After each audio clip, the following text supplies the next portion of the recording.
keessanuu warri dhuftan baga nagayaan dhuftanii warri as jirtan uummanni bal'aan hawaasni qeerroo fi qarreen abbaa qeerroo mana abbaa qeerroo baga nagayaan dhuftanii hundi keessan yoo isinitti hifnu koppiliinkii godhaa sheerii godhaa riipoosti godhaa vaariyaaliin manaa akka ol bayu abbaa keessan abbaa qeerroo warri yeroo dheeraa gara tiktookii nuufida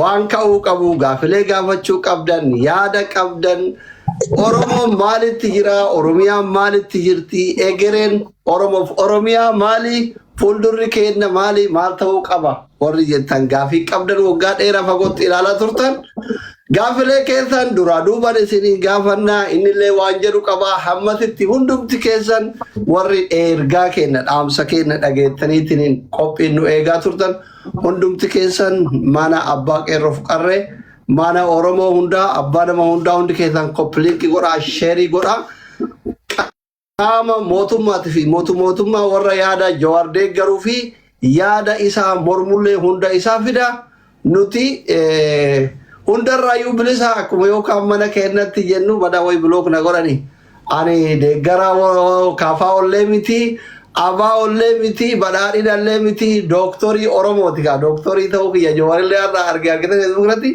dooktorii tapha kanaaf waggaa 27 barate rakkoon uummata kiyyaa maali akkamitti wal'aanuu qaba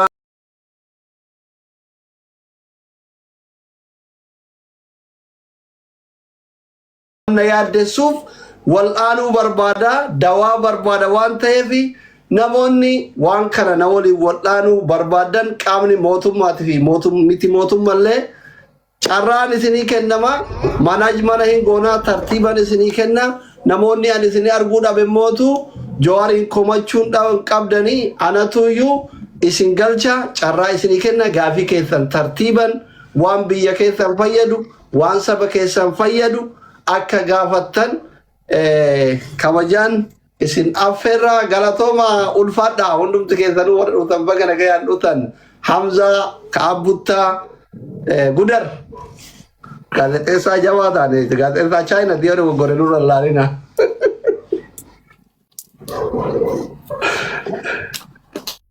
akkana Kitaabujismi mee haga uummanni bal'atee hawaasni bal'aa dhufu Oromoo miliyoona 50 haga namni dhufu waa'ee kitaaba keessanii kitaaba namoota gurguddaa aljala jira amma akka anaafsii qoosoo hin taane kitaabul jismiin bareedaa daqiiqaa tokko yoo keessa bachuu barbaadan waa'ee kitaabicha akkuma ka'umsatti yaaboo waa'ee hajjiin na yaadachiiftee beeyta har'a haajii fiddeeti eeshi namichaatu jaartii fi intala fudhatee jaartii fi haadhaa wajji hajjii dhaqee jedhanii beeyta hayyee yaa rabbii kiyya jetti jaartiin laal bakka qabatanii jira jaawarni beekaan se hajjii tana bakka qabatanii rabbitti waa himanii jira jedhanti jala eeshi achi dhayxeeti jaartiin isaa yaa rabbii khaaliq waan hin gaafa duraa mana duuba dalage san hoggi jaarsi oyiruu kutte waan hin godhe san yaa rabbi si qofaan na arkee na araarami jettee rabbi kadhatti jaarsi ni dhageeffata dhaabbate amma ceemmaas haadha bira dhaqe haadha isaa bira dhaqe haatinis bakka qabatan san qabatteetuma yaa rabbii khaaliq waan hin abbaa gurbaa kanarra godhe san muka jalanni beeyta yaa rabbi na araarami jetti jansi gale amma taraan isaa geenyaan inninis asuma deebi'ee bakka san qabate yaa rabbi jeen rabbiin anaa sharmuuxa wali qabee mana kee fidee dhiifama naa godhii jeen si galee rabbiin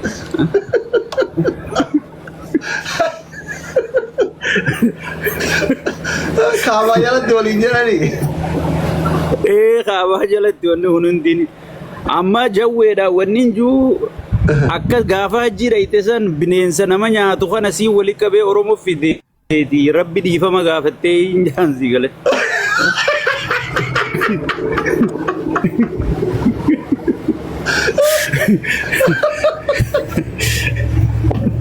Dama hajjii dhaqee hajjii dhaqee we Hunda dhageebi. Akka fedde fuudhee ni jechuu deemta. Okay, deebiisa Jawaar ka isin deebisu taa'ee yeroo geesse hundumti keessanuu uummanni keenya hawaasni keenya bal'aan biyyaa fi biyyoota garaagaraa jirtan namoonni 49,000 50 jalaaf deemtanii warra dhuftan baga nagayaan dhuftanii hundumti keessanirra deebisaan hiriyoota keessan affeeraa nama jaalattan affeeraa koppilinkii goraa sheerii goraa taappii goraa manni vaariyaal haa ba'u membarii ta'a hundumti keessan manni akka vaariyaal ba'u membar ta'a hundi keessan yaw waan isinirraa eegamu isinuu hin beeytanii kallatti maan gara sagantaatitti yoo tarre hoo nama guddaa teessisaa olurraa akkam jetta mame amma gaafii eegallu gaafiin qaba gaafii gaafadheetiin cufa wanni eenyu gatafe Hamza gaafiin boodarra ta'a sagantaa eegallee boodarra gaafattanii ana isin tolchaa akka itti gaafatan carraa isin kenna. carraa Jawaarii kanaa hawaasa wajjin nagaa walaagaa. Ayyeen nuti godhadha. Okay. Namoota isin jalaa yoo jiraatan warroota akka Siraaj Murtii fa'aa galchii gudar jala kana barbaade. Okay, Jawaar keenya baga nagaan dhufte ka yookaan fagootti daaddaatiin jenna. Arrammoo akka gaazexeessaa tokkotti gaa obbo Jawaar baga nagaan dhuftanii jalqaba irratti gara miidiyaa Chaayinaa kana dhaabbata keenya. Chaayinaa kanatti baga nagaan dhuftanii isin jechuu barbaannaa uummata keessan nagaya gaafadhaa. Miyuutii irraa ka. Amma wanni beena nama beektu beekta. Bareeda ammoo. This is fascinating. Dura hundi keessan galatooma anuma xiqqoo ibsa gabaabaa tokko isin kenneetiin gara mariitti seenna. Hedduun keessan dargaggeeyyii dura gaafan biyya alaa dhufu amata amma gaa umriitti na dulloomsuuf deemtan amma 20 dura. 2005 dhufe Stanford California biyya Ameerikaa. Akkaan dhageen Ameerikaa nama tokko hin beekuun ture nama Oromoodha. So somaan interneet barbaaduun faaltoo waan jedhanii ture. Viidiyooleen qabu sagaleedhaan akkuma kanatti nama hedduu seenna. Achirraa inni eegalee hojii sooshaal miidiyaadha. Kanaaf qabsoo kana keessatti gara sooshaal miidiyaa kanaan seene. Booda feesbuukis waggaa eegaluu warraa itti 5,010 dura feesbuuk seene keessa jechuudha. TikTok kun immoo na jala dabre anaa hidhaa jiru populaar ta'aa dhufe. San boodaniin qaane yoon gara TikTok kana dhufe ijoolleen na foggorti jeetiin sodaadhe osoo waan jiran dhufe. Garuu isa powerful platform eegaan siyaasatti as deebi'ee gama sooshaal miidiyaatiin uummataaf dubbachuu eegale kana gama feesbuukiin waan maxxansaa baatii lamaan dabre kana ijoollee tiimaa jira tiima na duuba na gargaaru algooriizim analysis goone presenteeshinaan godhuus marii goonus namni kalqiin akka jirutti irra jireessi gara TikTok kana jira. Even gama Facebookiyyaas gara YouTubeis namni dhufu rifaraalli isaa asirra dhufa. So this is a powerful tool. Tokko saniif hin galu. Lammaffaa namni hedduun maa cileedhaan kan jedhu meeshaan miidiyaan hawaasa jedhamu kun meeshaadha. Meeshaadha. Qawwee fudhattee takka diina irraa ittiin daawwattaa takka siraas ittiin daawwachuu dandeessa meeshaa tokko. Boroofa ittiin daawwachuu dandeessa takka sangaa kee jala ajjeesuu dandeessa. Sooshaal miidiyaa kana kanatti itti fayyadamuun keessatti hirmaachuun keessattuu namni keenya bakka jirutti. Akkuma beektan bara Oromoo Firstis OMN sochoonus eegaan biyya galees I like community engagement hawaasa wajjin mari'achuudhaan fedha. Waan yaada namni tokko hoggansi tokko waan hawaasa keessa jiru yoo hin beekin yoo hin dhagayin hawaasaniif furmaata fiduu tarsiimuuf karoora baasuu hedduudha rakkataa jechuudha. Saba kanaaf wanni as dhufeef namoonni hedduun akka xiqqoo gurgurama qaban ni beeka. Wanni as dhufeef akkaan isin tajaajilu yoo barbaadan taate uummata kiyya kana akkaan tajaajilu barbaade itti dhaquu danda'uudhaan qaba jechuudha. Irraa fagaadhee osoo hin ta'in itti dhaquu danda'u. Kanaaf pilaatfoormii amma jiran kana keessa TikTok kun engage godhuudhaaf wayyaadha kan jedhuudhaan koofii as nama keessanii nama tottolchitanii. Kanaaf kaameraa torban dabre kan waa hedduun arge. Waggaa namni keenya hedduu rakkatu dur communityidhaatu uummataa dubbata. Dur masgiidaaf charchiitu dubbata. Ijoolluma sana qofaan arge ijoollee jechuun ijoollee warra TikTok irra jiru kanaatu isaanii dubbatu arguu eegalee jechuudha. Kanaaf yoo ijoollee uummataa dubbatan kana dhaqee wajjin haasee kanarra wal keenye wal qajeelchine irra gaarii qajeelchuun hin dhufe. Kanaaf isinis gaafe waanuma feetan waan naamusa waan safuun cabsine alatti dachii fi samii jidduu waan Oromoo fi biyya teenya laallata. Gaafii ni gaafattan tan danda'u ni deebisa. Taan itti rafeetiin du'aa itti godhee kitaabaas itti ilaalee deebiitti deemuu danda'a ni mari'anna jechuudha. Haala biyya keenya jiru irrattis haala addunyaarraas mari'achuu dandeenya. Gaafilee walitti qaqqabaa turtan gaa namoonni isinitti ergaa turanii. Gaafilee san dhihee isaatii egaa inni gootan booda oodiyaansii keessaa isaa doonuu bilbila ammoo akkamitti akkan isinii kennuu danda'an hawaasa keessaayis dhiyeessuu dandeessanii akkasitti bal'inaan haasofna gara buraa oolmaa irraa laallee gara fuulduraatis torbanitti isaa taatu torban lamatti akka baatetti bifa kanaan dhufne yaada uummataa gaafii uummataa fudhachuudhaaf teenya jechuudha. Waan naqee baltaniif galatooma. Maqaa bareedaa qabdan tokkoof dooftora. Galatoomi Jawaar kiyya galatoomi ulfaadhu. Jalqaba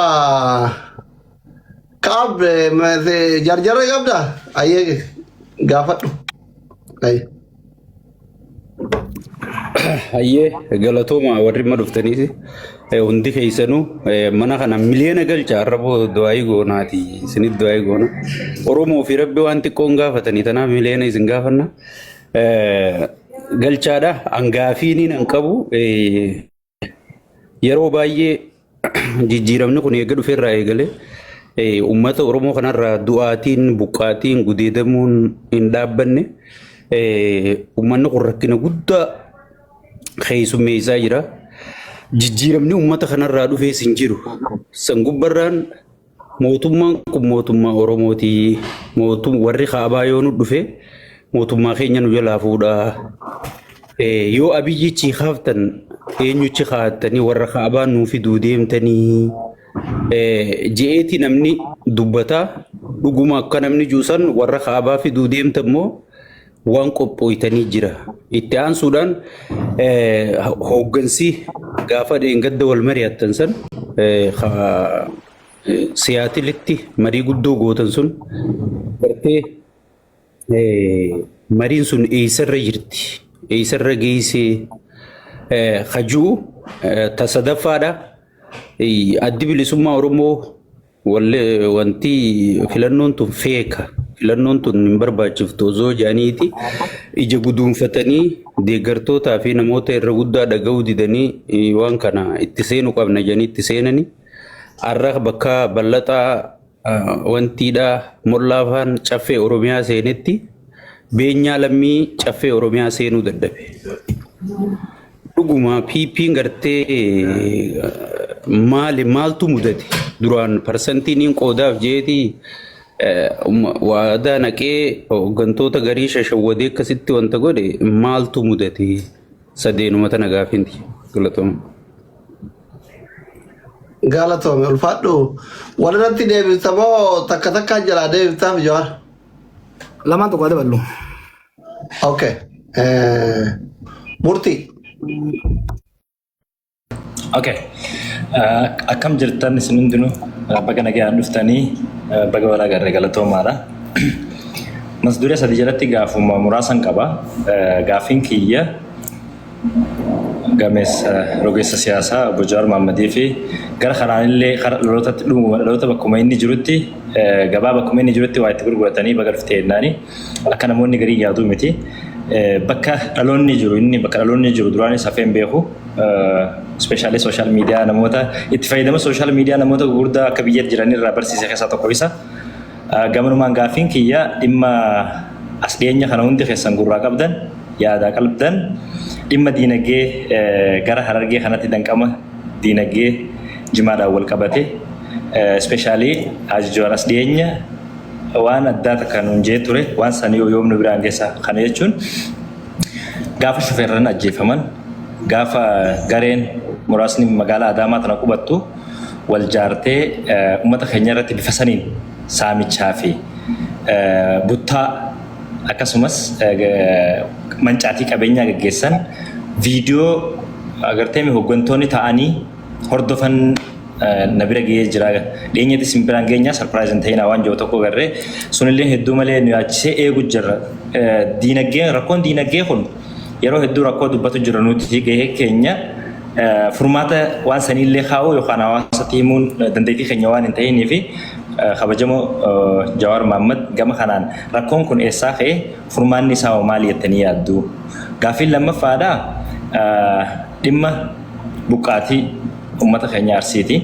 Hawaasni Arsiidhaa akkuma yaadattan torbee lama dura akka biyyatti kaabaa kibbaan bahaaf dhihaan even Oromoota amantii Ortodoksii itti dulchisaa turan haga ustaazotatti ummata kanatti ummanni kun if dura wanni kun karoorfameef dhuguma ummatichaattu mana amantii gubee yoo gubee ta'e Arsii naannoo garaagaraa keessa masgida qofaa jira manneen amantaa garaagaraan jiru lammiin hin jiru akkamiin waliin jiraatee as ga'e hawaasni bal'aan kun akkamiin waliin jiraatee as ga'e akkamiin waliin jiraachaa jira rakkoon kun ka'umsi isaa eessaa xumurri isaa furmaanni maal jettanii yaaddu obbo Jawaar Mohaammed?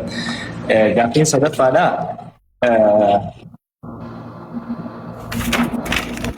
haala biyyattiin amma keessa jirtu nageenya akkasumas sadarkaa keessattuu Oromiyaa keessatti dargaggeessi wama tokko dubbachuudhaaf sadarkaa itti sodaa lubbuu ofirra ga'ee jiru kanatti hegereen dargaggootaa maali?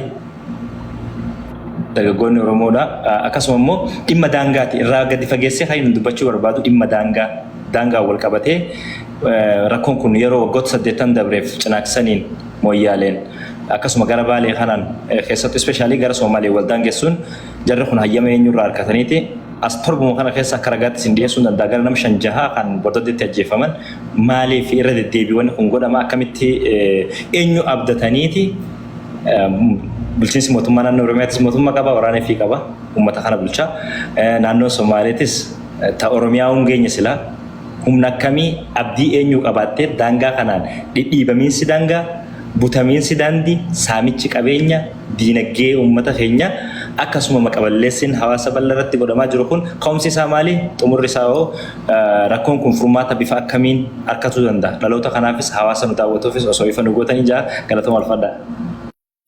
Olfadho galatoomii murtii. Aye jala deebisee itti deemnu. Gaafi jajjabduu kaaftan ka sheekaaba kaase yeroo adda addaas mareennee jirra. Look bakki qabsoon Oromoo jirtu tun bakka qabsoon uummata Afrikaa eega cunqursaa kolonii jalaa bahan booda keessa seenan keessa wal fakkaatti. Uummattoonni Afrikaa bar dhibbee 17ffaarraa 17th century 18th century irraa kaasee kolonii jala turanii qabsoo jalqaba bar dhibbee 20ffaa 20th century irratti godhaniin walakkaa irratti walaba bahan bilisa bahan cunqursaa alagaa jala. Waggaa cunqursaa alagaa jala bahan booda waan adda addaa mudatan. Hawwiin ka ture maali? Alagaadha kan nu cunqursu, alagaadha kan nu nyaataa jiru. Kanaafuu alaguma yoo ofirraa kaafnu taate hamaa koo hamataa koo jedhaniitti yaadan.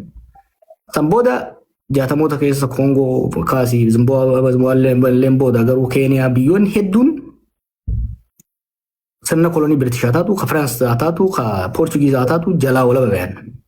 Garuu akka hawwan sanitti roorroon irraan dhaabane. Roorroon alagaadhaa hafteeti roorroon firaa dhufte jechuudha. Alagaan saamamuun hafteeti iyyaalli isaan keessaa ba'e isaan saamuu eegalee jechuudha. So waan meeqa gara lamatti yoo xiqqaatti bakka lama gurguddaatti bayan. Tokko sirna abbaa irree kolonializimii takkaa'uu faranjootaa jalaa ba'eeti sirna abbaa irree gurraachotaa jala kufe. Fakkeenyaaf biyya Cote d'Ivoire fudhachuu dandeenya jechuudha. Tokko sirna abbaa irree ijaaruu waan hin dandeenyeef wal waraansa keessa seenee extreme case Koongoo fudhachuu dandeenya jechuudha. Biyyoota hedduu hagoodha akka hawwanitti gara dimokiraasii qacaan. Probably Botswanaadha akka fakkeenya kaasuu dandeenya jechuudha. Uummanni keenyaaf yeroo dheeraadhaaf sirna gita bittaa warra biraa jala ture. Qabsoo addaa yeroo dheeraa godhe booda bara 2018 abdiin silaa gara roorroo waliigalaa maaliif uummanni tokko hoggaa qabsaa'u roorri isaan alagaa waan ta'e qofa osoo hin ta'in roorroo jibbeeti kan qabsaa'u. So nuti akka biyyoota Afrikaa biraatitti roorroo alagaa jalaa kaaneeti roorroo murna nu keessaa bahee jala seenne jechuudha. Kanaaf bakki amma itti ilaaluu qabnu kanuma Afrikaatiin nu mudate. Warri Afrikaas Keeniyaa fudhanne fakkeenya biyyaan yeroo waggaa 3 akkas keessa taa'ee yoo fudhanne gita bittaa Biritish jala turani sambooda Kenyaata bulchiinsa sirna Jomo Kenyaata jala sambooda inumaa akka sirna hammaata bulchiinsa moo jala turani sambooda Kibaakii jalatti gara malti paartii dimokiraasii ce'anii jeequmsatti illee seenanii amma stable dimokiraasii ijaaruu danda'anii jiran jechuudha warra Keeniyaa. Nutis wanni amma wanni nu mudate waan Afrikaa san mudateedha. Kana sirriitti hubachuun barbaachisaadha. Sirna alagaa gita bittaa alagaa jalaa baaneeti sirna saamichaa nama keenya jala seenne. Hanga Koongollee hammaatuu baatu ka hawwine Botswanaadha. Ka arganne Kenya under Kenyatta under Moi hammaatee garuu hanga Kongo kan hammaatiin keessa seenne jechuun murnaa amma jiru kanaan. Murnaa amma dura alagaarraa dhufeen ajjeefamaa tumamaa turre saamamaa turre. Ajjeechaan amma bifa lamaan hamtu tokkoffaa takka namni keenya akka bara murnaa kanaa ajjeefamee hin beeku. Duuti mana seente dur lolli namni keenya gammoojjii Harargee gammoojjii Baalee lola keessa ture saamamaa ajjeefamaa buqqaafamaa ture. Amma wanni uranee buqqisuu jaan jidduu kana isin himaa ture takka jira uranee balleessu uranee jechuun scattered settlement jechuudha. Baadiyyaa kana keessa gandii biroo asii gandii tolaadhaa asii gandii akkasii jaanii tattaa'u kanaa jiraami. Riphee lolaan kana keessa jira jaaniitti bubuqqaasuu ture warra dargiidha warri Haile Sillaaseetis. Isa akka godhe buqqaasaa turan. Amma ganda keenyarraa kaasee gara tumtuu furdaa jiran gara baadiyyaatti gara labuu kanatti Baalee immoo gara Gin'iirii gara Sawweenaatti Harargee gara gaara mul'ataatti gara gadiitti gara xarafaatti jechuudha. Kan sunguramaa ture. Har'a uraneen kamtu buqqa'u jira shawaadhaa buqqa'u jira jechuudha. Heartland jidduuratti buqqa'u jira jechuudha. Ajjeechaan lafti amma arsiidhaan lolaan heeban arsii amma dadachiin jaantun I don't think mootummaa kana dura rasaasni tokko dhuka'ee waan beekunatti fakkaatu. Rasaasni sargii irratti hundu kaasan. Kawwee hun qaban eeboodhaan deemamu yoo beeytan. Santuu san keessa seenne jechuudha. So gita bittaa alagaa jalaa baanee jirra saamicha ajjecha murmuru keessaa baheetu maafiyaa jaarratee waan akkana deema godhutti jira jechuudha. Kanaaf kana keessaa bahuun gulantaan qabsoo ammatti jirru qabsoo boqonnaan qabsoo ammatti jirru qabsoo gita bittaa alagaa deebisuudhaa osoo hin ta'in qabsoo gita bittaa keenya tursiisuudhaa osoo hin ta'in qabsoo sirni mootummaa ummataan filame ka heeraaf seera warri filame sun tumuun bulu jaaruudha. Saamichi uummatarraa dhaabbatee uummanni waan carraaqee irratti waan hurkaasaa carraaqee irratti abbaatti ta'u jaaruudhaati qaqqabsaa jiru jechuudha. Over the last 2 years wanni godhaa turre yoo ilaalte we are transforming the Oromo movement. Akkamitti transform godhuu jirra qabsoo sabummaa irratti hundaa'ee gara jechuun alagaan nu cunqursaa ture alagaa jalaa baanaa turre jedhurraa gara qabsoo sirna haqaa fooyyeessuudha. Walqixxummaa diinagdee fiduudha. Malaammaltummaa balleessuudha. Qabsoon maafii irra goonu fakkeenyaaf qabsoo nageenya lammiilee the right to life. Qabsoo mirgaa abbaa qabeenyummaa kana transform godhuu jira jechuudha. Because a liberation movementiin keenya waggaa eegalu is a liberation movement. Liberation sun complete goone gara democratization movement itti ce'utti jirra jechuudha. So sanitti waan jirruuf wanni godhaa jirru amma dhugaadha. Daa'ilamaan Oromoon keessa jirtu naa galama. Gita bittaa alagaa ofirraa kuffifne allama gambagan nurraa kutan keenya immoo dhufee daran nutti ta'e kanaas irraa jiru barbaanna yoo immoo kana ofirraa jijjiirre jara kantu nutti deebi'a. Rakkoon jiru saniimi. Amma Sudaan asirratti kiliirsii godha. Sudaan mootummaan kun ilma Oromooti. Yoo inni kufe alagaan nu deebi'a. Amma ijoolleen teenya tun sadii. Ijoolleen sadiin tunni maaliifi jawaarillee alatti Oromoo waliin mari'ata. Jaalmarrolleen bosonaa jira. Abiyyillee Tigree walloleenuu araarame. Maaliifi jawaarii fi abiyyiif marroo waliin mari'achuu dadhabde. yoo amma inni ijoolleen amma aangoriirtuun kufte alagaa warra harkaa fi harma nu muretantu nutti deebi'a. Alagaan nu gabroonfaturra ijoolleen maanteen akka feete goote nu saamte nu tumtee nu haa bulchitu. Hin salphannaa warra jedhu jira amma waan garatti maal jettaan. Taboodaa san waan jannatti fakkaatu. Taboodaa san nu tumtee nu saamtee nu haa bulchitu osoo hin ta'in. Taboodaa san hin jaan. Kan jaan ana ummati yarraa isin hin dhagayaa isoon yarraa isin hin dhagayaa. Alagaa jala deebuun fedhanii. Alagaa jala deebuun fedhanii. Roorroon tun akka irraa dhaabattu barbaadan. Kanuma akkasiimi. Akkan. Qabsoonni itti godhaa jirrus talagaa deebisuuti. Waan takka jala mura Oromoo tan amma booda Raashiyaa fi Ameerikaan osoo wal taatee dhufte bulchuu hin dandeessu. Nuu kadhannee yoo taate malee bulchuu hin dandeenyu. Tokko uummanni akka malee siyaasaadhaan dammaqee jira. Osoo nama cafaquun osoo Oromoo cafaquun harka kennisiifte Abiyyi harka kennisiisa. Cafaquun osoo harka kennisiifte Oromoo namni akka bara Abiyyitti cafaqee hin jiru. Ajjeesuudhaan, hidhuudhaan, saamichaan cabsuudhaaf jechuudha. Cabuu hin danda'u tokko. Lammaffaa jabanatanii hoggaa laaltan nu caalaa orma biraatiitu qoqqoodamaadha. Nuti miliyoona meeqa seenessa zabana tokko miliyoona hoggaa jirru gaaf tokko Oromoon kun 20 jenne gaafa kan lafa maqaan 30 gaheetti gaafa kan 50 geenye. Oromoon kunis 20 30 doyeen amma meeqa 60 jechuu jiranis ummanni dilli kuni paartii sadii qofa qaba. Nama sadii qofa maqaa dhooyitee jiraate amma. Warri lakkoo isaan nuu gadi 13 qaba. Ifii hedduu gadi hin qabina. Qabsoon Oromoodha. Siyaasni Oromoo hedduu itti ta'a. Hanga namni yaadu kanaa miti. Saboonni hedduu lakkoo isaan fraction parsantii takka teenye hin taane paartii 13 qaban. Wallee hafoo sirii. Matootii Oromoodhaa yoo lakkooyite nam 20 hin geenyu. Oromoon amma bakka lama jirti sinitti hima. The haves and the have-nots. Warra aangoo qabeenya argatee saamuu jiruu fi warra saamamuu jiru jechuudha. So akkasiin ilaaluun barbaachisaadha. Ormini deebi'a ka jiru kanaas ni beekna warra. Lamaanuu godhuu dandeenya nu. Saamichaaf ajjeechaan irraa akka dhaabatu gochuu roorroon kaleessaanis akka hin deebine.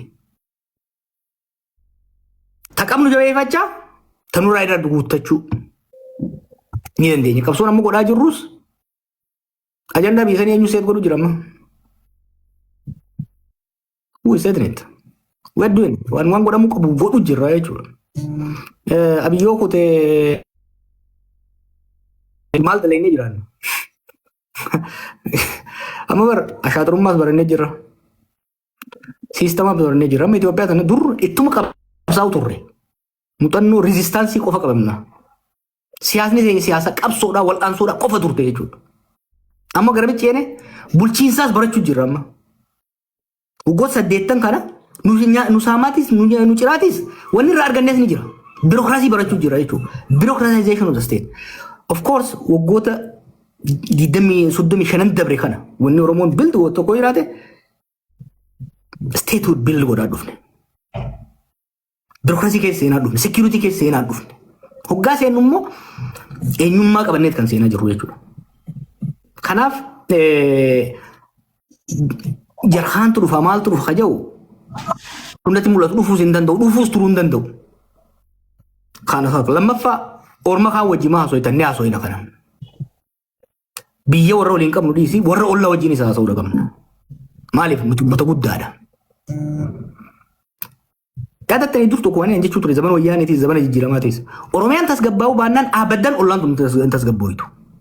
Warra Eertiraa kanaan yeroo san amma durseetii waliin haasaa ture warra Eertiraa kana osoo jijjiiramni hin dhufin.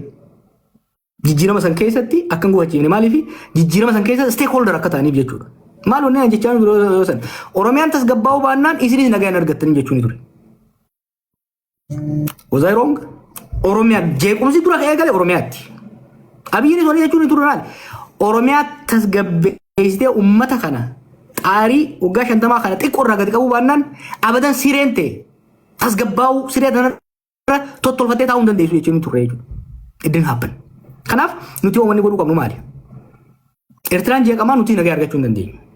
Suudaan jeeqamaa nagaa argachuu hin dandeenyu. Balaan Suudaan bara amma uummata keenya wallaggaatti dhiibee dhufu jira. So hawaasa naannoo keenya jiru wajjin ni haasofne. Kan hoggaa haasofne immoo iftaanee taasofna. Maxxantuu taaneeti miti. Dhagaa Oromoon arbi illeetti irratti maxxanu. Maxxanus illeettis irratti macalaaseeti ifiifis caccaba. Arbi garuu sodaatee hollatee namarraan dheessu. Kanaaf waan goonu sirri beekna hubannoodhaan deemuun itti jirra gaafiin itti aantu Murtii guutate. Murtii guutoo gaafii diinagdee dhimma dinagdee see my point reeboonni jechuun ture maali waggoota dabre kan amma qabsoo Oromoo transform godhu jira beeki gaafa qabsoo qeerrootis Oromiyaa shaalbii firraay Oromoo firstiitti finne Itoophiyaa irraa fotoognaatti irraay gara Itoophiyaan teenyaatti jijjiirre jechuudha. 4 kiiloon siituu malee caaluun jee goola bahee jechuudha. Amma maal goone liberation movement irraa liberation ideology irraa maaliif san mostly complete waan gooneef gara economic centered equity centered politics itti ceesuu jirra jechuudha. Gaafiin amma murtii guutoo kaasee I love it. Now qabsoon Oromoodhaa properly frame ta'aa deemaa jira jechuudha. Gaafiileen amma waggoota lamaan dabran kana ka'an kan murtii guutoo kaasee wal qabata. Mirga qabeenya ifiit irratti akka dhuunfaattis akka ummataattis abbaa ta'uudha. Maali gaafiin kaasuu jiru? Gaafiin karaa Awaash kun amma gaafii gurguddoo lama of keessaa qaba. Tokko gaafii dinagdeedhaati. Dinagdeen Harargee guddaan jimaadha. Jimaan kun nagaan dhufee Adaamaa Finfinneetti gurguramuu danda'uudha qaba. Gurguramuu baannaan qonnaan bulaanis daldalaanis dhabuu jira. Gaafii lammataatti jira kan wajjin wal qabatee jiru. Gaafii nageenyaati. Gaafii nageenya lubbuun jiraachuu dalagachuu namoota dhuunfaati jechuudha. Shooferri dalagatee meeshaa gurguratee fe'atee geeffatee ilmaan isaa nyaachifachuu danda'uudha qabaa jechuudha. Gaafiin Oromoon amma irra jiru gaafii akkanaati jechuudha. Gaafii midhaatti amma Harargee kan hoggalaallee tiyoorii irraa hogganaa isinii bee sagantaa bal'oonni jira maaliif akkaan dhiise isinitti hima maaliif akkaan tursiise. Gaafatoota kenna galatooma ulfaadhaa warroonni gaafii qabdan karaa keessaa nuqunnamuu inbox gochuu dandeettu. Warri kuu jala kanaan immootu oseenee afaan kiyyaan gaafadha jettellee manaajaroonni mana kanaa waan arguu baadhallee isin galchanii anillee isin galchuu yaalaa. Namatu gaafii keessan gaafiin tokko warra biyya bulchuurraa gaafiin tokko warra sheekota irraa naabarraa amma ka warra biyya bulchuu sanii Joowar ummataa fi biyyaaf yaadee miti nutti hinaafaa nu jibbaa wal dhabdee dhuunfaa isaa qabamoo biyyumaaf uummata isaatiif yaadee tokko kan. Asli Ka warra biyya bulchuu na gaafate kana warra warra gammachiis ofuun na barreesse hiriyyaadha. Ani gaazexeessaadha warra gammachiis ofuun na gaafate. Nutti hinaafaa jedha. Toora gammachiisti dhufna. Toora isuusuu kana deemnee finna. Toora isuusuu fudhaa finne. Jimarratti waa lama deemu jira. Ka warra jedhu walirra deemta ka warra karamni sheekaa na gaafate si himan malee. Akka hin daganne boodara na gaafatta asli. Akka hin daganne. Asli. Tamurtii guutuu deebinu maaliif gaafii yeroo hedduu dhuftu laala. Jimarra tokko baay'ee jira. Qabsoo cimaa gooneeti awwadaa fi baddee isaa deemnee jimaa matarra kaayanneeti jimaa halaal goone. Akka foon harreetti turte jimaan biisan keessatti. Foon harreetti beektan waraabessi bushaa oduu mijoo nyaatee fita. Itoophiyaan doolaara jimaa irraa dhufu haraam jecha galiin sun jimaa kajaa'uun hin galmaa'u ture. Others kajaa'uun galmaa'u ture. No jimaa jaa barreessaa kajaa'u. Jimaan qabeenyaa. Maallaqa irraa nyaachaa doolaara bunatti aansee maallaqa guddaa kafitu jimaa ta'e osoo jiru haraamee sun dandeessanii irra qabsoon jechuudha. Kanaan wal qabatee hojiilee hojjetaman baay'ee jira.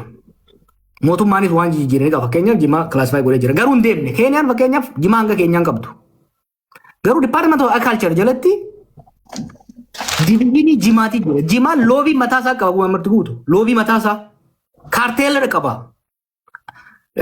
Dorgommii guddaadha godha warra Itoophiyaa wajjin Somaaliyaa irra gurgurachuudhaaf. Isaan nu mo'atan Jimaa xiqqaa qabaatanii Jimaa hanga keenyaa man filatame ta'e osoo qabu nu mo'atan. Maaliif deeggarsa mootummaa beekamtii qofa osoo hin ta'in ni deeggara. Keeniyaatti amma warra Jimaa qabuu fi warra Jimaa qama'uu miti barka Jimaa falmu. Hawaasni kunuu maaliif biyyaaf maallaqa waan fiduuf jechuudha. So at policy level Itoophiyaa irratti wanni Jimaan kakaanyaan kun jira. Lammaffaa waan dhoo isaan ooban jira. Gowwummaa qabdi ijoolleen tun. Waan adda addaati wal fidaniiti Jimaa kana ni balleessine jedhanii yaadan. Boo nuti Chaayinaanuu Jimaa qamoo akka nu barattu barbaanna. Chaayinaanuu. Leegaal akka ta'u barbaanna West keessattis. Qabeenya keenya. Jimaan guddannee bar Jimaa gurgureen guddate warra keenya. Inumaa gatii xiqqoo iyyaa dhufee jira. So namni keenya gurmaa'ee loobii cimaa ijaarrachuudha qaba. Murtii guutuu fi warri kun warra asirratti hojjettan gurmuu dhimma Jimaa irratti sooshaal miidiyaanis dubbatu mootummaas loobii godhu biyya keessa biyya alaatiitti kan dalagu jaaruu barbaachisa jechuudha. Kanaaf maal oofan amma waa lamaa miidhuu jiran. Tokko wanni maal jenni Oroo Firash jedhan kun saamicha. Awwadaa ka godhe Jimaadha. Awwadaa mamaa oonte. Galiin Jimaa awwadaa gurguramu irraa dhufu qaxxitaa Oromiyaa dhaqa. Zaman wayyaana irra qabsooneeti federaala jala baafne. Jimaan awwadaa gurguramu primarily magaalaa awwadaa fi jiraattota magaalaa awwadaa tajaajiluu qaba. Qaratni achirraa gurguramu isaa taatu wanti bira. Itti aansee Harargee bahaati. Itti aansee Oromiyaadha. Itti aansee Itoophiyaadha jechuudha. Oroo Firash tooftaa saamichaa irratti qabsaamuu qabu. Wanni amma shofeera ajjeesaniif karaa san irratti nama ajjeesaniif shofeera Jimaa qofa ajjeefamu yeroo hunda. Waay maafiyaan irratti haaseen jira hojiin maafiyaa jira. Lammaffaa Jimaa kana discourage godhuudha barbaadan. Eventually dhabamsiisuudha barbaadan. Gowwummaadha. Lafti Harargee qamadiidhaaf kataatu baay'ee xiqqaadha. Jallisiidhaan qamadii oomishuun bordoddee bakka tokkotti hin arge qamadii jallisiidhaan. Ayyawaatti amin baasu. So kana diduu fi irra qabsaa'uudha barbaachisa. Maafiyaadhaa irra keenya jirra. Hidda qabnee jirra kanaaf dhaabate. Bal'oodha. Waan hin dhaabeef immoo ni qaba. I'm testing haada isaa gamaa gamana jijjiiru kana. Eenyu maal akka godhaa jiru clearly I have the image amma. San yeroo fudhataa yeroo ittiin eeyina garuu immoo wanni Jimaadhaa waan karaa bordoddeedhaa fi Adaamaa jidduu qofa osoo hin ta'in akka poolisiitti mootummaan Itoophiyaa alanshaa haraam jechuu dhaabuu danda'udha qaba jechuudha. Jibuutii wajjin clearly negotiate godhuu qabna waan Jimaa irratti. Somaliland wajjin clearly negotiate godhuu qabna. Hariiroo Somaliland fi Itoophiyaa jidduu jiru irratti waa'ee bishaanii qofaa miti haasa'amuu qabu. Waan Jimaa haasa'amuu danda'udha qaba jechuudha. Somaaliyaa wajjin leverage qabnutti fayyadamnee Jimaan keenya gatii wayyaadhaan haala qonnaan bulaa fi daldalaa keenya tajaajiluun akka gahu gochuu irratti hedduu barbaachisaadha. Gaafiin biraa atiin taarsiidhaan walitti qaaftee na gaafatte godina Arsiitis. Godina Arsiirraan eegalle Wallaggarraa eegalte. Namoonni hedduun Arsii jettan amma nuun jaa. Gaafa dura rabshaan Wallaggaatuun eegaltu walga'iilee duraa namni godhe. Hanga Wallaggaa dhaqee hanga Asoosaatti dhayina rakkoo sana hambisuudhaaf. Nu har'aan eegalle waa'ee rakkoo uummata keenyaa. Sababa Oromoo tuffataniif abifaan they took Oromoo for granted. Beeyte they took Oromoo bilisa isaan baaftisanii tuffataniit irraan tarkaanfatu jedhanii ijoolleen caakkaa seente. Ijoollee isaan dhabamsiifne jedhaniiti Wallaggattis shiftaa naquudhaan dura dhalattoota Amaaraa ajjeesan. Gimbiitti bakka adda addaatti. San booda dhalattoota Amaaraa kanaan iftiisaa jedhanii hidhachiisan. Giddaa ayyaanaatiif eebantuu fi bakkoota adda addaa azaabat kan jijjiire waraana mootummaan bobbaase ka Faqqadaa Abdiisaatiin hoogganamuu fi faannoo Bizaamoo jedhamu ka mootummaan hidhachiise bobbaase lamaan kana kan uummata fixee jechuu gara lachuurraa. Waggaa lamaan dabre kana marroonfaa jijjiirama tarsimuudhaaf fidan. Jijjiirama isaan tarsimuu isaan fidan maali? Amma booda beegii fi gidaamitti Booranaa fi Gujii miti yeroo inni godhuu qabnu naannoo magaalaatti jiru humna qaban akka jirutti Shawaa, Arsii, Harargee lixaa gama olaanu Arsii lamaan kanatti fidan jechuudha. Keessattuu Arsii keessatti humni Arsii keessaa sadarkaa akkamitti dhadhaabateen isin hima. Tokko gaafa nu hidhan san manguddoo abaa'oo durtan sana gahan nama mana teessu cafaqan. Jarri duruu qawwee beekaa caakka gale takka ja'a. Lammaffaa qeerroo tana hidhaanii hidhaa hoggaa baay'ata du'arra haftee ni fixan ijoolleen sun manguddoo bira dheeyte. Taanoo maal godhan beeyta? Shanii tana gosa gosa qoonna janiiti. Shanii Wallaggaa, shanii Arsii jedhu qoonna janiiti. Ni yaadanii warri diyaaspooraa Wallaggaa shanii qabdi nuti ni qabna jee namni jaarrachuu eegale maallaqa gabbaase. Shawaa keessattis kanatu Harargee keessattis gaafa ni dhaabee dhufu kanaan arge wanni calli waa'ee nagaa dubbachaa tureef balaa akka qabaatu jechuudha. Amma wallallaaqee jira. Lolli badda Arsiitiif baddaa Shawaa seenee hin ba'u ibidda qoboota keessa seenee. Haala teessuma lafaatirraa riphee lolaan hoggaa socho'u rakkoo nyaataa akka gammoojjii Harargeetiif baaleetti rakkoo nyaataatiif bishaaniif hin saaxilamu. Bishaan bashi midhaan bashi. Amma akka Wallagga godhan san godhuu barbaadaniiti asitti humna riphee lolaa garee kana gad erganii Amaara ajjeesanii Amaara hidhachiisu jiran. Naannoo keenya maal meeshaan ni beeyna. Ijoolleen turii ni beeyta warra naannoo keenya dhufu. Amaara fi ajjeesanii hidhachiisanii rabshaa kana keessa seensanii ittiin deemaa jiran jechuudha. Maali boqon? Kanaaf amma kana kan godhu jiran ni fashaleessina. Irraan akkaataa itti fashaleessinu maali? Kontekstii hubachuudhaan amma aanaalee lama karraa isaan irratti deeman isin hima fakkeenya. Aanaa seeruuf aanaa isa kootiin kotorbaan kana namni irraa dubbatu jiru. Lafatti miti. Aanaan isa koodha keessattuu lafti caffaa jiran sun ni beeka miilaan dhaqeetiin beeka. Harargee gabbuudhaaf. Arsii gara gadii gara gololchaa kana gabbuudhaaf. Asiin Shawaa baha gabbuudhaaf. Arsii baddaa calaalutti ba'uudhaaf lafa teessuma hedduu murteessaadha. Uummata naannoo isaan jiru san walitti buusuunii fi tokko tokkorra hidhachiisuun bara Haayila Sillaasee irraa kaasee tarsiimoo ture jechuudha. Gaafa qabsoon Oromoo takka jettee dhalatteerra. Elemoo Faayisal qawwee dhukaasan xirroodha. Naannoo kana beekaa. Waa'ee lafti lolaaf kennattuudha. Maaliif baddaattis ol baata gammoojjii hawaasittis gabbuuta. Bita gortee gara baaleettis deemuu dandeessa. Sochii qabsoon Oromoo dura abaa'oon hoggaa dhalattu godhan dhaabsisuudhaaf Haayila Sillaaseen fa'aa eegalan darguun itti fufe. Warri Ihaadeegis kanuma godhuu turan bilchiginnaan sarmuu dhaalte waan biraatti miti. Waan harayaa miti. Asa kun akkasi. Seeruu fudhadhaa. Seeruu abbaas. Seeruu abbaasoo gara tokkoon agaarfatte achi baata baaleetti. Gara tokkoon cilaalutti ol baata. Gara kaan Arsii lixaatti gara gadeebitti achi deemta. Waraana gama sadii walitti dhufu kana ijoolleenis wanni bakka sanii ciccituuf it is essential for their supply line. Mootummaanis wanni bakka sanii dhaqee amma fakkeenyaaf ganda Abdiillu maal janiin seeruu keessa buqqaasan tun specifically Google irra dhayitee hoggaa laaltan very essential. Kanaaf uummata sanis ka buqqaase mootummaadha. Wanni buqqaasanii maaliif riphee lolaan bakka sanii akkan dabarreef ka jiruudhaan jechuudha. Kanaaf tooftaa isaan ittiin deeman kana hubachiisaa deemu mootummaa qofaa miti. Ijoolleenis jeequmsa hedduudha kaasan bakka adda addaatti. Uummata Oromootiif qabsoofnee hojjan taate. Uummata kan rakkoo keessaa baafnee hojjan taate naamusni murteessaadha. Riphee lolaan uummata keessatti naamusa hin qabne kan mirga uummataan eeyine kan uummataa naannoo hin qabne guddatu. Shiftuma ta'ee hafa. Mootummaanis hoggaa riphee lolaan lolu nageenya uummataatiif kabaja uummataa dursuu baatee akka Fiqaaduutu weefaa jedhanitti galaana goiseetiin qurxummii qabadhe jennaan ta'uu hin danda'u jechuudha. Soo kaarsiitis sanitti irra dabarraa ka Dooftor Ammatteeti. Galatoomii ulfaadhu xiyyatti bakka uummata Arsii kana Harargee kana waan murtii guutuu irraa hafte si yaadachiisee tumaan amma yeroo garagaraatti itti tara xiyyatti bakka kana walitti aansituu fi uummanni illee dhaggeeffataa jira. Yeroo garagaraatti amma gaafa Wallaggatti lolli ta'ee Shawaatti lolli ta'ee bakka hundatti yeroo asirraa waa ta'anii nutillee akkuma nama aga tokko miidiyaa tiktookii kana fayyadamuutitti doolaara 50 illee osoo taate walitti daddarbinee gara biyyaa ergaa turre. Gaafa gara biyyaa garuu hedduu gargaarsi illee danqaa godhata. amma ummatuma keenya ka arsii ka seeruu abbaas ka buqqa'e kana gara nama 20,000 mana kara 20,000 qubatee jira.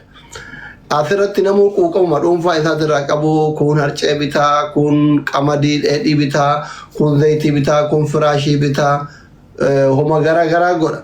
Waan gariin immootu ummata kana deebifnee achumatti dhaabna. Ummanni kun kadhataa miti, kadhallee hin barsiifnu. Deebifnee ijaarraa jedha.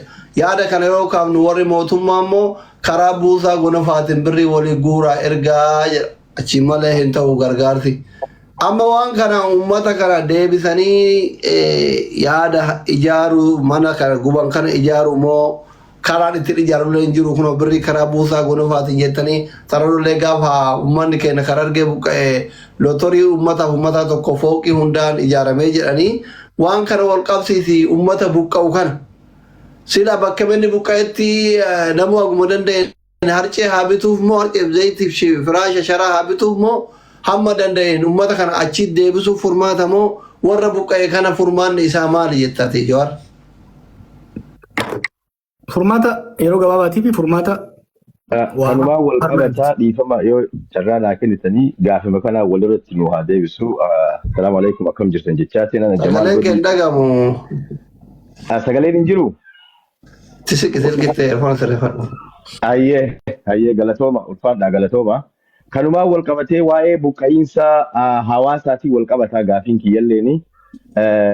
Wanti amma seeruu abbaas naannawa kanatti deemaa turee fi wanti hawaasa keenya godina Baalee aanaa Goobbaa ganda qonnaan bulaa riraa irratti deemaa ture waan wal fakkaatudha. Buqqa'iinsa uummataa hawaasa kana Jawaar akka asiin durallee irratti haasoinee jira.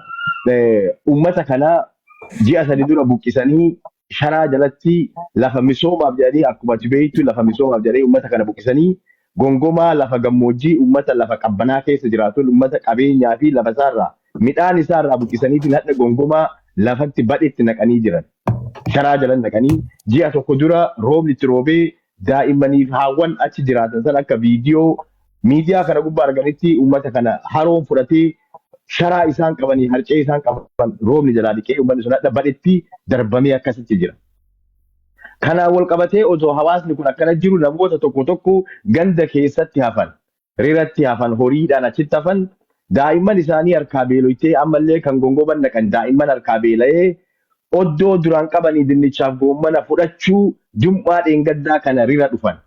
Wayita kana dhufan mootummaan waraanatti naqee dubartii 16 daa'ima irraa mana hidhaa Goobbaatti hidhee asi jiran sa'a kanatti. Hawaasni kun walumaa galatti naannoon gaarreen Baalee wal qabatu kuni buqqa'iinsaaf warra qophaa'ee jira. Rira buqqaatee jirti tokkoffaa irratti buqqisanii jira uummata riraa. Asiin dabalatee gara Buchaaraa Yaawweegee Harannaa Harichoo Soondiqara Caffaa Dheeraa naannoonni kun marti warra warningiin itti kennamee gaarreen kana keessaa hawaasa kana buqqisuudhaaf qophii irra jiru warra dhumate keessattuu warra Weegee Harannaa gara naannoo Adaabbaa asiin hanga Osse'ee hanga kunniin marti itti qophaa'ee jira. Furmaanni hawaasa kanaa walumaa galatti lafa isaarraa buqqa'ee akkuma naannoo birii irratti yoo uummanni buqqa'u uummata yoo kaasan misoomaaf yoo kaasan egzaampilii yoo fudhannee naannoo asii ganda warra eerpoortii Bushooftuudhaan buqqisan uummata naannoo kanaati atliist xiqqaatu bakki jireenyaa manni jireenyaa kennamee fi bu'aan bu'eefii jira agasan. Garuu hawaasni kun marti buqqa'ee hadha uummanni kun maaliif badhettafe? Uummata kana yoo isaan dubbatan yoo isaan lafa keenyarraan buqqaanu jedhan doorsisni irra godhamee uummanni kun hadha badhetti naqameetiin dhumataa jira. Ayyee godina keetii sannan beekaa? Yes. Gaafileen akka ol ga'uuf. Okay, go ahead. Gaafileen akka ol ga'uuf ka dura gaafatame ka uummata buqqa'e. Baajawee arsii qofa naannoo seeruu qofa miti. Arsii keessatti aanaalee 20 keessaa buqqa'ee jira. Harargee lixaa aanaalee 5. Careful. Arsii qofa hin jeenaa. Dhugaadha the center of crisis at this point arsiidha. Yeroo Wallagga turee shawaatti dhufee arsiidha. Garuu Harargee lixaa shawaa bahaa shawaa kibba lixaa Sooddodaa cirraa kaasee jechuudha. akkaataa tilmaama kiyyaatti namni miliyoona tokko oltu buqqa'ee jira jechuudha. Uummata buqqa'ee kanaaf furmaanni dhufu maali? Gaariidha amma yeroo tokko seerota fokus gochuun takka ganda sendar fokus gochuun maanejmentiidhaaf gaariidha. Furmaanni sadarkaa lamatti tokko yeroodhaaf namni bu'aa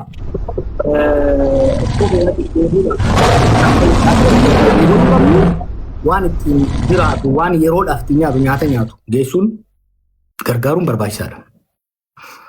Waaraa garuu qe'eessaatti akka deebi'u qe'eessaatti immoo akka deebi'uuf nageenya buusuu irratti jijjiiramni dhufee gara naannaatu gara kaaniin jijjiiramni tokko dhufee uummanni qe'eessaa irratti deebi'ee akka dhaabatu maaliif laal wanni ta'e beektaa baalagummaa mootummaa sanii uummanni zabana lola abdii ileedhaa buqqee hangammaa kan deebiin jira ka Somaalees kan deebiin jira ka Oromootis Baalee jira Harargeedha jira Somaalee keessa jira jechuudha Boorana keessa jira jechuudha. Walaga keessa akka buqqee Oromoonis buqqee hin deebiin Amaaras hin deebiin naannoo adda addaatti. I think Itoophiyaatti gara nama miliyoona 5 olii jira yeroo ammaatti akkana buqqee jiru jechuudha. Kanaaf ultimately namni qe'eessaatti yoo hin deebiin akka mooraalee baqaa biyya Keeniyaatitti amma 20 tursiisuu hin dandeenyu. Kanarratti dalaguudha barbaachisa. Hariiraa kanallee waliin qabatu garuu ati xabaqaa hariiraa waan taateef siif hin deebisa. By the way, I'm proud of you. Qabsoo amma godhaa jiru keessatti namu keezii specific ta'e qabadha amma laal waan bareeda amma arginu sinima. Amma murtii guutuu dhumma jimaa kana shaampiyoon godheetti deemu jira. Dhimma Oromoo waliigalaa hin dhiifne. San keessatti garuu keezii tokko specific godheetti deemu jira jechuudha. Mugurbaan kun immoo godhiin kun yeroo hunda gaafa bilbilaa bilbiluus gaafa Facebook katabuus gaafa hunda dibiriiraan fida jechuudha. Giddumaan anas arraba na kaa'ee jira biyyas Oromoo guutuu arraba kaa'u jira jechuudha. This is good and I'm proud of you guys. Kuni wanni ta'uu qabu kan amma. Namuu qe'eessaatitti maaliif goonni abbaa keessa jiruuf nifa. Kana fookas godhaa deemuun jajjabeessuun barbaachisaadha. Dhimmi riiraa adda kanaan lolaanii miti qabuu qabu manni riiraa. Manni riiraa lafa isaa fudhachuudhaaf. Diil Imireet wajjin godhame irraa lafa isaa fudhachuudhaaf deemamaa jira. Bosona tiisuudhaaf iyyame uummanni kun bosonni kunii fi uummanni riiraa walumaan dhalatee achi gahe. Akkasuma walumaan. Bosona osoo hin cirin keessa deemaa jiraatu uummanni sun. Dachiin gabbattuu waan taateef dachii xiqqoorraa ni gargaaranii adeemtanii gaafa shilli xoofi raafuu nyaachuu turre. Aananiin jiraata dhadhaan jiraata deemaan jiraata uummanni sun. Bosona osoo hin tuqin. Bosona eenaan excuse miti. Dhugaa yoo dubbanne amma gama asaanu gama diishoo kanatti bosona miidhuun ni mul'atti. Gama riiraatti hin jiru. It's not fair haalli dhiyeessan. San waa haajaan immoo oggaachi buqqaasanoo. Gammoojjiitti gad ergan. Uummata baddaa gammoojjii namni baddaadhaa gammoojjii baddaa keessattuu uummanni qonnaan bulaa jiraachuun baay'ee ulfaata. Odoo haala mijeessiniif achi geessan osoo mana hin ijaariniif dachii isaanii qopho'ite hoo kaabineen walii hirtee isaanii hidhee jechuudha. Shira hammaatu uummata riira irratti dalagame. Kanas guyyaa tokko guutuu fudhannee uummata hubachiisuun hedduu barbaachisaadha jechuudha fi bareeda kaafte. Doktor maal kaasaa ture isa reefu ta'a. Ni naafta akkasuma. Suni gaafii lama tokko warra biyya bulchuu irraayi warra gammachiisuuf tokko immoo warra sheekota irraayi ustaazin illee jidduu qaamalleen dhufanii inboksii waan ta'eefi gaafin ka warra biyya bulchuu Joowar Abiyyiin jibbaa sirna kanatti ijoollee biyya bulchaa jiru kanatti hinaafaa malee uummataa fi miti jedhan gaafii akka warra paartii isaaniitti suni namni sheekaa tokko immoo sirna Abiyyi kana keessa nuti akka islaamatti mataa ol qabanne yoo isuma kana sirreeffanne hoo sirna kana sirreeffachuun hin danda'amu waliin mari'achuun hin danda'amu isintu dide moo isaantu isiniin mari'achuu dide jedhan gaafii inboksiti deebii isinirra eeyyu. Ayo kalau tu mereka mee hinaaffaa maali shofeerri miskiinni shofeerraa baddeessaarraa jimaa fe'ee dhufu osoo adaamaan gahin hin alaakamin hin ajjeefamin jechuutu Abiyyitti hinaafuudha. Maafiyaan wal jaartee miskiina hiitee cafayitee maallaqa baankii isaa keessaa hin naanneeffachuun dhaabbachuu qaba jechuutu hinaafuudha. Reefu gaafii tokko gaafatee ture murtii guutoo siniin baasa viidiyoo san. Wallahi hoggaa shiftaan makiinaa dhaabsiftu hunoo dhaabsisuuf deema itti dhukaase oosirritti hin dhooyine huno amma gubuuf deema gaazaan tuqate jedhanii haasa'u jiran laayif ta'anii ilaalan warri mootummaa diroonii qaban amma mootummaan akka durimi hooraalsitti hin argitu dirooniidhaan laaluu jiran lafa buusuu dandeessi. Dhukaafnaan namni irraa dheessuu danda'a osoo isaan laalan itti dhiisan jechuudha. Maaliif namatti gadi hin dhiibne nageenya namoota ergeetii jechaan ni godhe. Shakkii turree amma dura bara evidensii ni qabna. Amma karaa borduu deemni dhufan irratti buufata waraanaa hedduu jira. Achuma cinaatti hoggaa shofeerri aboo nu qaban jeeyyu nun laallatu jedhanii. Asiin gara salaalee kanaas akkasuma jechuudha. Kun dadhabuu humna dhabuurraa osoo hin ta'in amma shiftaa kana dha'uun fa'aa diroonii gandara deemanii ijoollee takka takka irra dhukaasaa oolan. Ijoollee ribeelolaa Amaaraa fi Oromiyaa keessa jirtu nama tokko ajjeesuuf irra dhukaasaa oolanii akka xumaashaatitti uummata kana eeguu ni danda'an. Maaliif dirooniin waa lama hojjetti? Sarviilaansi and attack ni ilaalti laayivii si garsiifti waan ta'u jiru. Dhugaatiin immoo karaan gurguddaan Finfinnee geessu hundi security kaameraa fi sarviilaansi dirooniidhaan eegama 24 hour. Waan hin torbaan dabre irra gahe qabatamaa jechuudha. 24 hour laalan osoo laalan itti dhiisu jiran. Waa'ee tokko warri saamu keessa jira garuu warri olaanu waan saamurra waan argatu osoo hin ta'in they believe in governing through crisis. Uummanni guyyuu waa'ee madu'uu fi waa'ee ajjeefamuu fi waa'ee saamamuu kanaan bizii ta'e waa'ee jireenya sadoof qananii akka yaadne itti godhaa jiran jechuudha. Kanaaf waa'ee kanaa dubbachuun waa'ee nama ajjeesanii reeffa harreeffe'uu dubbachuun waa'ee madaabaraa biliyoona 22 bitame. Oni bitanii daaraa bitanii 22 billion maallaqa biyyaa. Waa'ee kanaa dubbachuun abiyyitti hinaafuudha rabbii jaati. Wajjin dalaguu kan kana ni beektanii waa hedduudha yaalle. Ka hinaafuudha osoo bar waan gaarii dalaganii waan nama boonsu dalaganii wayi osoo waan aan ta'ee bakka isaanii hay nama ajjeesanitti ni naafa. Maafiyaa dhibbaatii sama ijaaranitti ni naafa.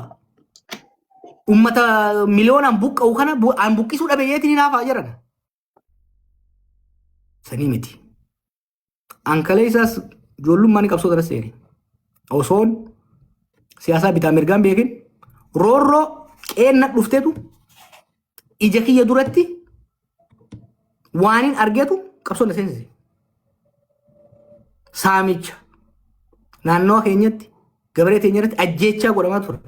Qe'ee teenya irratti simbal jedhanii hoggaa nama mana hidhaa keessatti gabaree kana laal.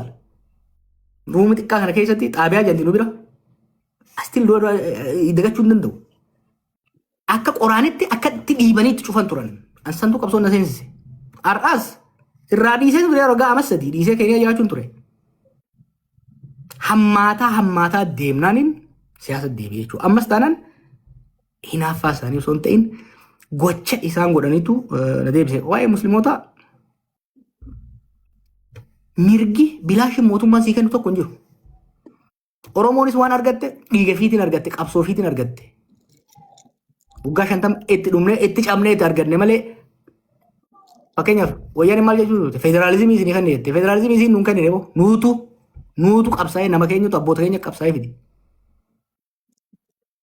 Mootummaa Oromoo maal nuutu baadhatee wasaasaadhaan gurra isaan kaa'e Oromoon kan musliimaa yoo fudhatte hoo wanta akka sarara inni daggataa bara.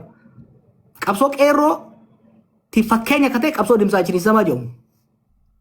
Ka gaafa mallasfaan dhoortoo biyya faranjiit irraa argataniif fayyadamuudhaaf jecha alabash waan jedhamu fidanii dhufan uummanni dideet qabsaa'eet tokkummaa isaa agarsiiseet Alaabashii sirraa fincilsiisee dhoorkee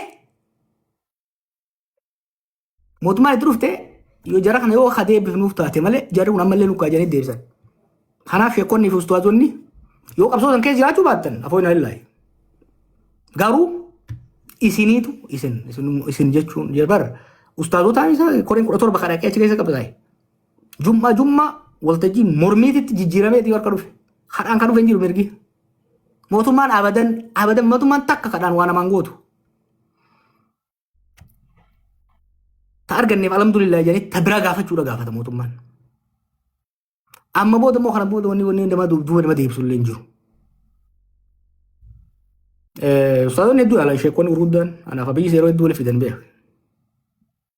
Yaalan dhugaa wanni gochuudhaaf. Wanni isaan jedhanis ni beeka. Manguddoonis abbootiin gadaas sheekonnis keessonnis hedduudha yaalan dhugaadha. Nagaa biyyaa waan barbaadaniif. Kabajaan qabaaf yaalii isaanii saniif. Wanni hin taane garuu isinittiin hima. Zulmii osoo argan. Nama akkana buqqa osoo argan.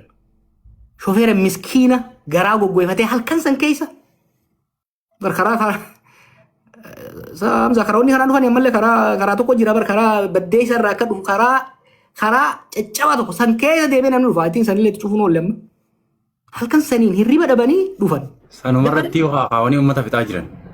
Karaa san irratti amma laal. Ifiifuu karaa san irra deemuun du'a beek. Asuusuu ari'aa. Uummata kanaaf dubbachuuni laal. Mootummaa waan nu gooteef nu godhallee ajaa'anii galatoomi. Garuu immoo boona mana ajjeesin ajjeesu irraa dhoorki. Saamichi amma godhamu kunoo. Ka dukkaana irra deemanii akka shiftaatti milishaa fi kaabineen namarraa guurtu boo hayitii ta'e tana haqa namatti hin dabrin namaan jechuun tun waanuma warra sheekotaaf qeessota irraa eeggamudha jechuudha. Kana egaa. Okay, moderatorri mana nama buusina seera maleedha. Galatoma itti fufaa. Okay. Galatoma ulfaadha. Ijoolleen moderatora qabdan. Neetworkii keetti natti fakkaata. I think hawaasni keenya kabajamaan uummanni bal'aan namoonni 86 wal geettanii abbaa qeerrootiif qarree dhageeffataa jirtan galatoma ulfaadha isiniin jenna. Yoo kun asitti haga humna isaatiin kamana manaaj godhaa jiru akkuma inni hubaan dooktarii keessan ka biyya chaayinaatti waggaa 27 barate Haayila Sillaasee as abbatu uffaarsa jedhanii asumaan promoot godhanna dooktarummaan xiyya jawaariin birallee naageetti alhamdulillah. Galatoomaa ulfaadha namoonni as jirtan hundi keessanuu galatoomaa asumaan manni kun mana abbaa qeerroof qarreeti mana dhuunfatii miti waan ta'eef hundi keessan fooloo godhaa warri kanaa gariituu miskiinni akka kennaa namoonni waan beekne kun miliyoona ol qabanii abbaa nama hunda abbaa oromoo hunda abbaa oromoof oromiyaa fooloo godha miliyoona akka galchitan abdii qabna galatoomaa ulfaadhaa namoota carraa hin argatin keessa oroo 86 garuu areeda isaan ture sin Abu Sabraddiin dura carraa kenna hin dheeresina daawwaa keessachi seentanii jechumaa fi namoota baay'ee jala kana jawaariin gaafii gaafachuu barbaada. Daqiiqaa lama qabdanii jechuudha. Akka namni waliin ifannee fi daqiiqaa lama keessatti Abu Sabraddiin waan gaafachuu barbaadan waan itti dhaammachuu barbaadan jawaariitti haasa'uu dandeettu gaafachuu dandeettu galatoomaa ulfaadha. Tole obboleeyyan kiyya kana dura jiran dura na dabarsitee gaafii kiyya kan dhiyeessuuf galatoomi carraa naa kennuu keetii fi akkasumas salaamu alaikum warahmatullahi wabarakaatu haaji jechaani. Ijoollee daangaati egaa gammoojjii mi'eessootii waa'ee daangaatii hojii wal qabatu kan inni gaafachuu barbaadu. Daangaa keessattuu baabbilee irraa mi'eessoo bordoddeen lafti naannoo Oromiyaa keessa jiru. Aanaa mi'eessoo irratti jalatti bordoddee gaafa mi'eessoo jala jirtutti magaaluma Oromiyaa daangaan kun yeroo hedduu itti beellamamaa ture, itti haasawamaa ture. Ammallee saamichi daangaa sanii hin dhaabbanne takka kana lammaffaa. Ajjechaan daangaadhaa kuni yeroo hundaa'u akkuma itti fufetti jira. Furmaanni waan kanaa yoo maal tahaa akka keetitti tokko kana. Lammaffaa dhugumatti Itoophiyaa keessatti gareen wanni amma sooshaal miidiyaa irra dhiyeenya kana waan deemaa jiru akkuma yaadatti kan nuti barbaadeeti. Wanni Somaaliyaa keessatti eegaa turre san Itoophiyaa keessa dhuguma ni jira. wanti kun gochoonni kanaa kun amantii fi saba amantiidhaan walitti hin buusuu kanarratti illee akka yaada nu kennutu barbaada. Sadaffaa ammoo dhuguma qabsoon gartee uummata islaamaa sheekota gartee qabsoo qeerroo dura ture ni dhalchite jechuudha achi as dhufa. Yeroo gartee mootummaa kanaa keessatti uummanni islaamaa illee hanga takka mirga silaa isaanii malu san harkatee jira. Uumamaan qabnu san mirkaneeffate qabsoo isaatiin. Ambi gartee osoo silaa gartee walitti dhufanii mariin godhame yoo hajja'u san asliin kaasee jira galatooma. Ayyee galatoomi.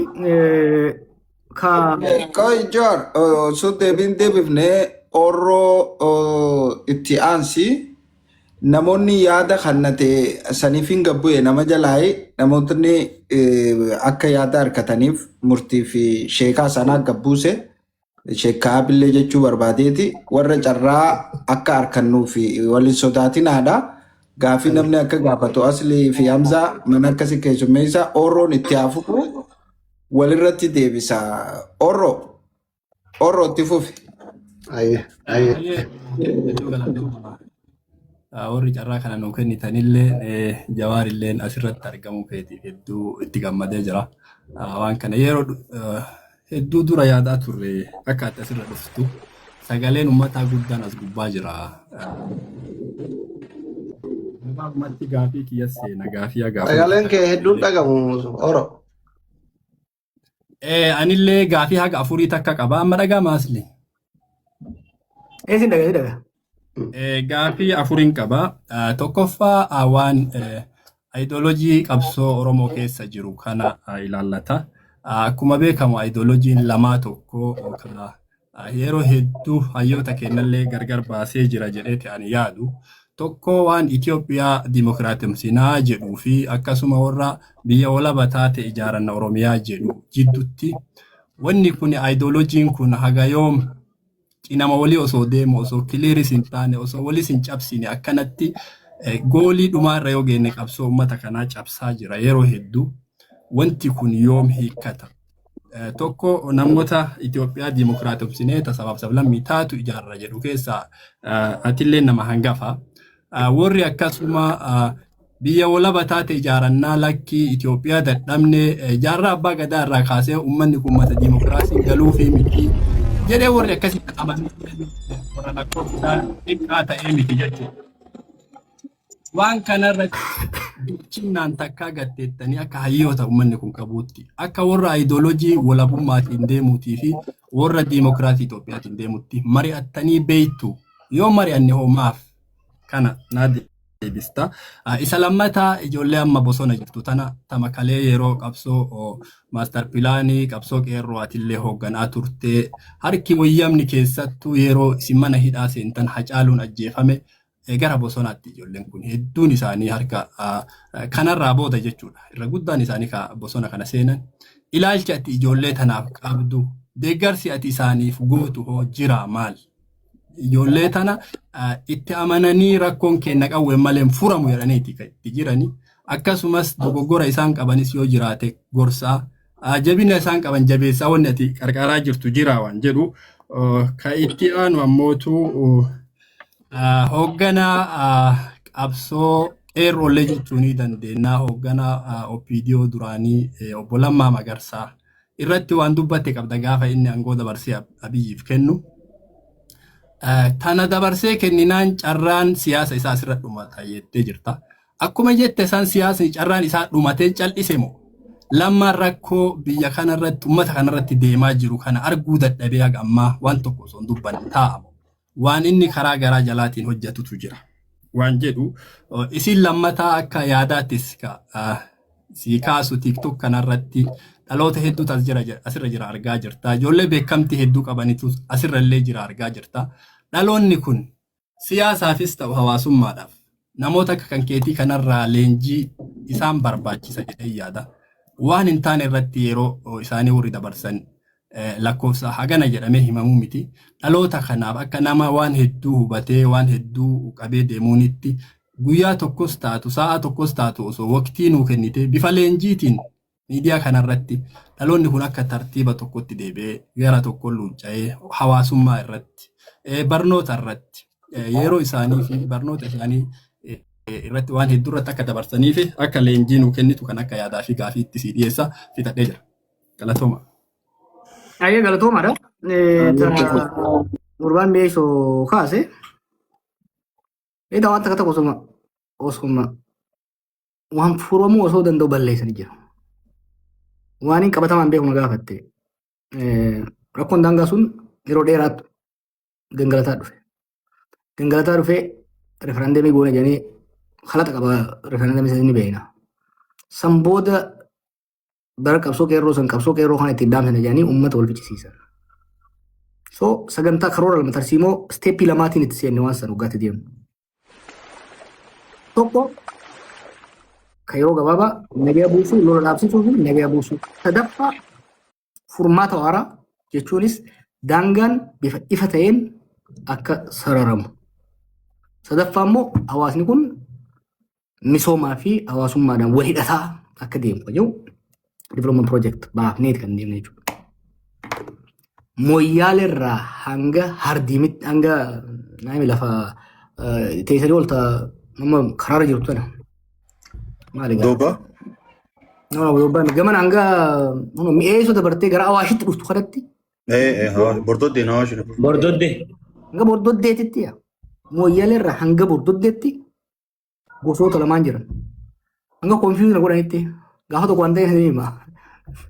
Gosa lamaa dhufe gosa Oromoo fi gosa Somaalee. Gosti Oromoo sun afaan Oromoo haasoitu afaan Somaalee haasoiti. Gosti Somaalee afaan Somaalee sirriitti hin beektu afaan Oromoo haasoiti. Gara baabbilee kanaan si'a. Uummanni kun wal keessa jira. Wal loluun barbaadanii wal lolchiifamaa turan. Araaraas godhachuu danda'u. Garri Booran irraa kaasee as hanga Iisaa fi Ituu jidduu jirutti sanii gaditti hanga gosa balbalaatitti nama finnee mariisifnee Finfinneetti, Dirree Dhawaatti, Naayiroobiitti, Dubaayitti, Ameerikaatti, Awurooppaatti marii bal'aa goone waan san dhaabuu dandeenya. Karoora itti aanu kasilaa mootummaan fudhatee muddootaas mari'achiisee seenaas laalee seeraas laalee daangaan san akkan sochoonetti furamuu qabu ture.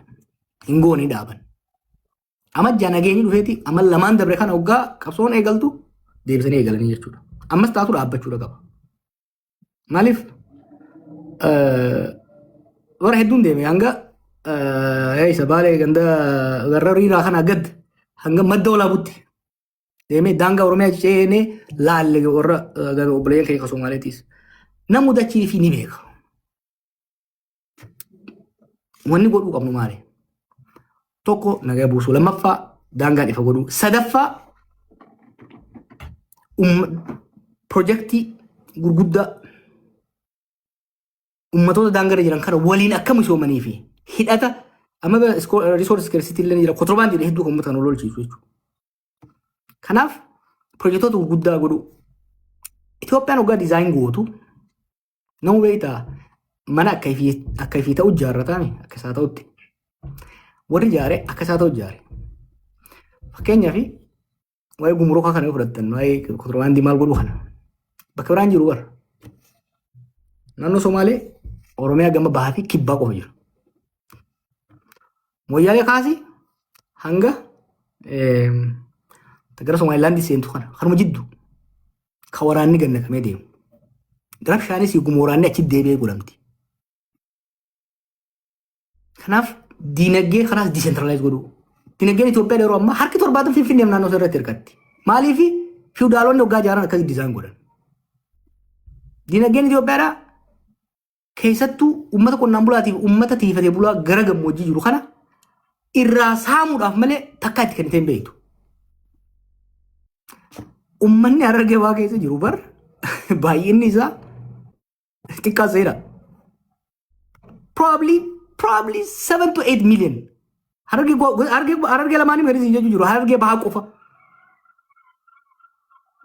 Bajanni Harargee bahaatiif ramadamu kan Bishooftuu waan caalatti fakkaatu Bishooftuu naannoo sana. contribution ni garuu yoo laalte TikTok in naayyamuu malee wanta akka gaafatan yaade karooraa fi sassabbii galii bara dabree kana hin qabamma. You can't believe it waan godinoonni kennan. Godinni Wallaggaa fagoo jiru, Arsii lixaa fagoo jiru, magaalonni garuu kennan. Maqaaf illee yoo taate mootummaan dargiitiif mootummaan yaadee rural center turan baadiyyaa irratti agricultural development waan akkasii qaban turan. Tun garuu harka tolfatteetuma mootummaa magaalaadhaa taate. Mootummaa magaalaatii fi mootummaa highwayidha.